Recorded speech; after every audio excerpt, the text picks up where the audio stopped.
તો દેવભૂમિ દ્વારકાના ખંભાળિયામાં તો વરસાદની થઈ ગઈ છે તોફાની એન્ટ્રી। ઠેર ઠેર જળમગ્ન પરિસ્થિતિનો અત્યારે લોકોને કરવો પડી રહ્યો છે સામનો। આપણે જણાવીએ કે અહીં ખંભાળિયા, સલાયા, બારા અને પરોડિયા ગામે વરસાદી માહોલ જોવા મળી રહ્યો છે।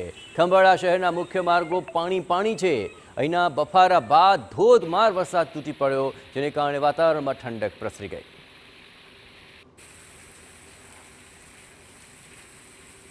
ગલીઓની અંદર ભારે વરસાદ બાદ પાણીની પરિસ્થિતિ જોવા મળી હતી। નદીઓની અંદર પણ નવા નીરની થઈ છે આવક અને ખાસ કરીને ખેતરવાળા વિસ્તારોની અંદર પણ પાણી ભરાયું છે। પણ વાવણી લાયક વરસાદ વરસતા ખેડૂતો પણ ખુશખુશાલ જણાઈ રહ્યા છે।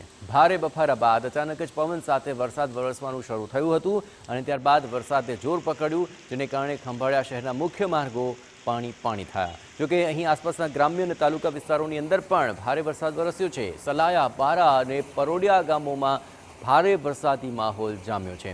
આ વખતે પણ ભારે વરસાદની વકી છે। હવે તબક્કે હજી ચોમાસાની શરૂઆતમાં જ ધોધમાર વરસાદથી થઈ છે એન્ટ્રી।